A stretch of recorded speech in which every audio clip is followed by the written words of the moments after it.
everyone, welcome back to the channel. Today we are here to talk about Real Housewives of Salt Lake City season 6 episode 6. Once again, took me a minute to figure out what episode we were on because of all the Watch What Happens Live going on in the Peacock feed, but I won't beat a dead horse. Y'all know how I feel about it. Also, thank God it's finally hoodie season, which means it's Sprite winter spiced cranberry season. Anyways, getting into it, it's only right I have a soda for the Utah girlies. I forgot that Mary really wanted no parts of Angie when she first met her. So to see where their relationship is now, arguing over farts and saying like, you are my sister, it warms my heart. That fart conversation had me in tears. Fun fact about me, don't judge me. Even if you do, it's not gonna change anything about me. I find farting so funny. I do. I find farting so funny. Always have, always will. I come from a very gassy family. Me, my mom, my brother, like my whole, like we be farting, okay? And Megan like thinks it is so, she is like, oh my God.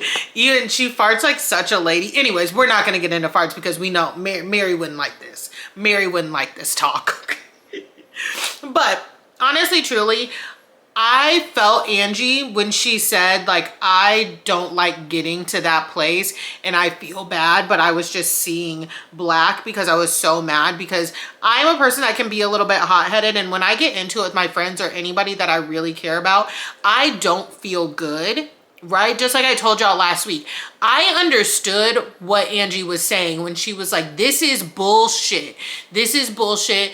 Feel like she gets off the hook all the time, she being Lisa, and I'm not going to stand for it. But I understood what everybody else was saying as well. But I'm really happy that when she took a break, Angie could calm down and say, I don't like being like that. I don't want to go down in the gutter with her.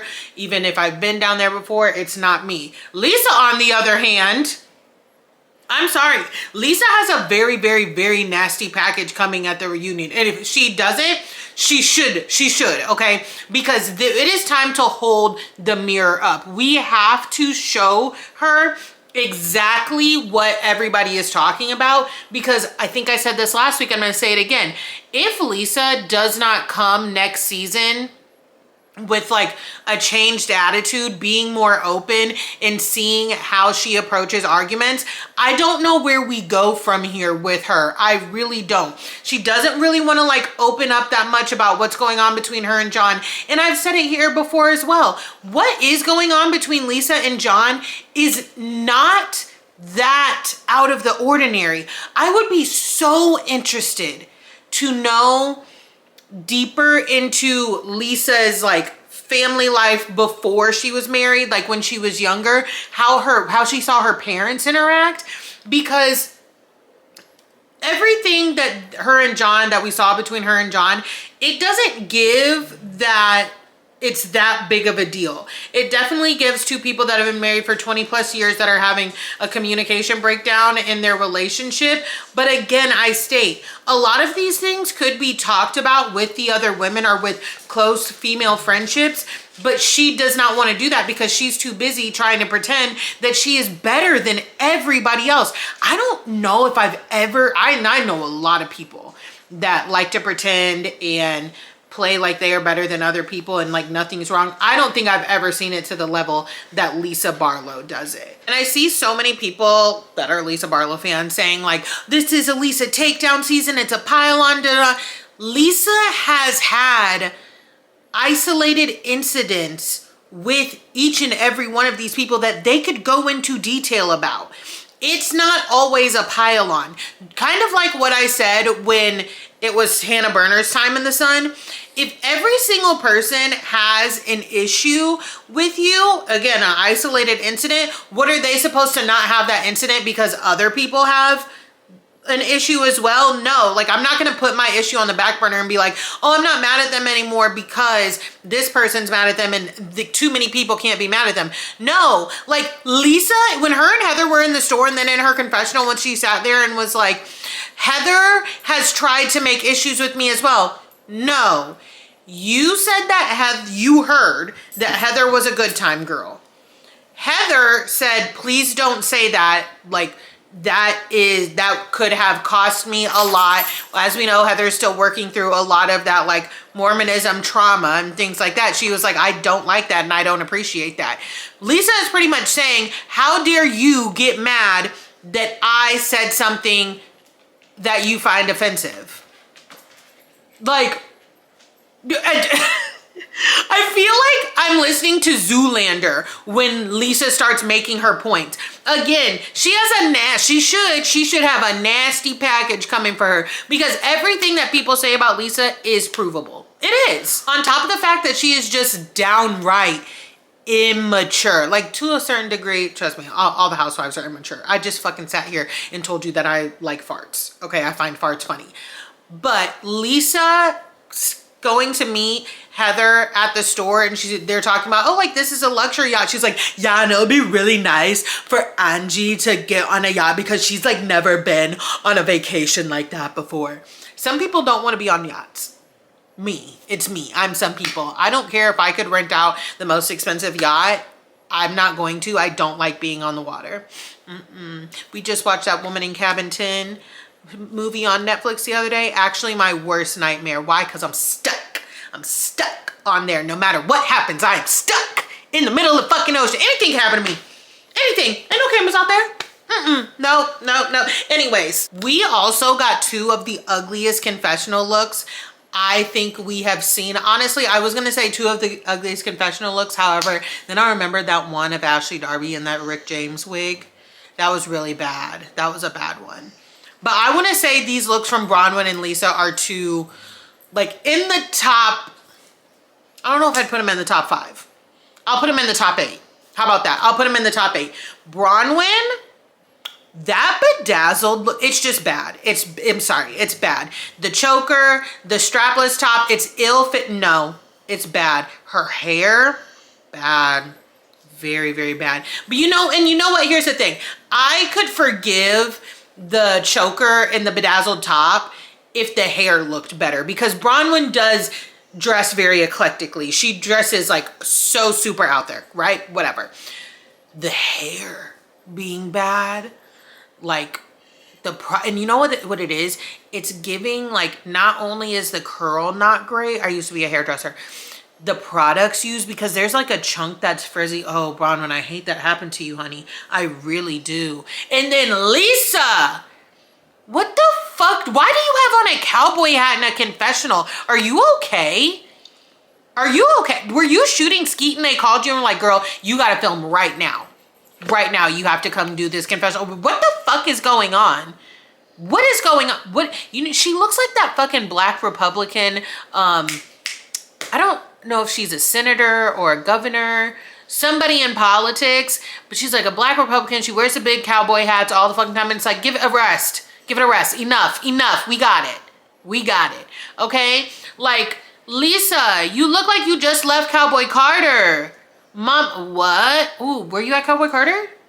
Were you at Cowboy Carter, Lisa? Because that I can forgive. Now, y'all know I have been trying to avoid talking about Brittany because I really have nothing nice to say, especially when it comes to her relationship with her kids. Y'all, one of her daughters said, you know what? Sign me up. I'll sit down and have a talk with my mama.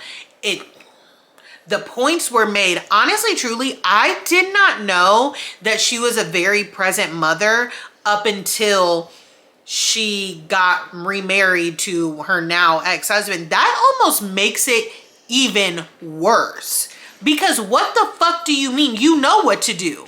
She's sitting there being like, I don't even know what to do. I don't even know how to read, but you know what to do. You know what to do. You know what to do. And if you don't know what to do, your daughter has just told you, Whitney Rose has told you, all of the women on this couch has told you, I know people in the comment sections have told you. What do you mean you don't know what to do? What do you mean? What do you mean? Don't piss me off. Don't piss me off. Because when her daughter sat down and was like, you remember the last time we tried to do this? And she was like, no. I was like, yes, she does. She remembers. She remembers. And Olivia wasn't having it. Olivia was not having it. And I'm here for it. Brava, mama. I loved it. I loved every part of it. But I don't think Brittany's retaining anything. I don't. Now, since I watched, in the few hours that I have watched the episode of Salt Lake City and recording this, Of course, we all commented on the wad of cash that was in Lisa Barlow's hand while she was arguing with Heather at the store. And me personally, I am a longtime housewife watcher. I said, oh, Lisa, why do we have a wad of cash? Have we learned nothing? Like, girl, the last thing you should have as a housewife is a wad of cash, a wad of hundreds on camera. But she had it, and of course we're all talking about it. Now, I just said she didn't want anybody zooming in, whether it be us as the audience, the Bravo investigators, or the lawyers for the people that are suing her. They didn't want anybody zooming in and seeing which card she was using, right? That's what I said.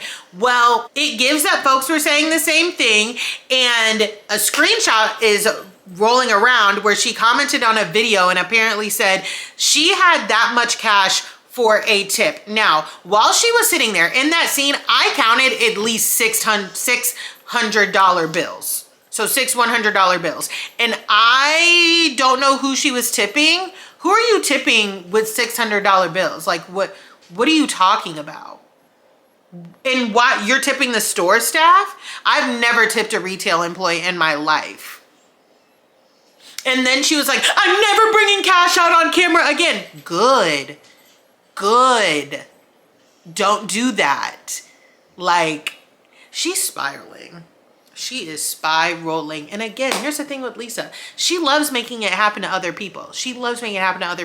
But she can't stand when them tables are turning. That's what I always say about her. Speaking of what she makes happen to other people. So I remember hearing about Bronwyn and the alleged fraud and identity theft and all of that. So about the eviction notice, that happened, she said, at BYU. So obviously when she was pregnant, she left, she got an eviction notice on her door. All of this is over 10 years old, Bronwyn says, and it's sealed. Not only is that it's sealed, it's a closed case. It's done. Like, these are not pending charges. She did not recently get arrested. She doesn't owe one of the cast members. These are old cases. And if you ask me, do I think that Lisa dug them up? Yes, I do. I do.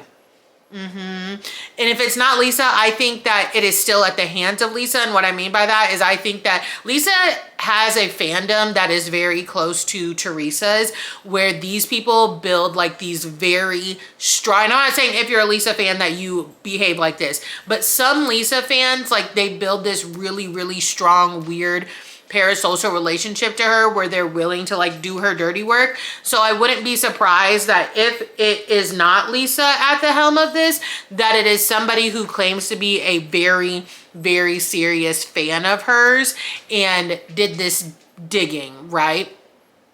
All of it seems to be stuff that happened way before her time on Housewives. I truly don't care. I feel badly for Bronwyn that this is being brought up simply because she argued with somebody who has an unhinged fan base. I don't think that's fair whatsoever. Whatever it is, done, over with. I do feel badly for Todd in this sense as well, because I'm sure he knew about it, but again, it was taken care of. It was settled. In no way, shape, or form should this be starting to affect their present day lives whatsoever. And I fear that that's what Lisa does not understand about that. Now, where I am not with Todd is how he talks to his wife, how he doesn't support his wife, and how he takes the fucking cherry off of his wife's sundae when she literally just said, I love the cherry. It's my favorite part. 9 seconds before he took the cherry. I desperately want Bronwyn to surround herself with people who respect her and love her. Because Muzzy, Todd, girl. Yeah, I was with you on that cherry. I really, really was. I'm not, and listen, I will say as a partner, I can understand why Todd is confused why Bronwyn wants to be a part of this space, because I think he's worked really hard to provide her with everything so that she doesn't have to go and be in spaces like this. But with that being said, we also just saw you take the fucking cherry off of her ice cream sundae. So there's that. I'm not really too concerned with whatever these charges are, because again, like I said, they're not happening. They're not going on. I've seen people be like, oh, but if we don't find out about them, why would we find out about them? They didn't take place while she was on Housewives. They didn't take place while Real Housewives of Salt Lake City was even on air. Like, no. And if they're sealed, they're sealed. I fear that there's such like a misunderstanding of, one, the legal system from some of these housewives and their fans, but also just in general, I keep saying it ever since the Wendy thing, since people were clutching their pearls, y'all know more people who have committed fraud or fraud-like activities than you either are admitting or than you know. Trust me, you know more people that have done fraudulent activity. I promise you, you do. But that's gonna go ahead and wrap up all of my thoughts on Real Housewives of Salt Lake City, season 6, episode 6. Don't forget to drop down in the comments and let me know how you are feeling about this episode. How would have you reacted if Todd took your cherry off of your sundae? How would you react if you were any of these ladies? Can't wait to talk to y'all in the comments. Don't forget to like, comment, and subscribe, and I'll talk to y'all next time.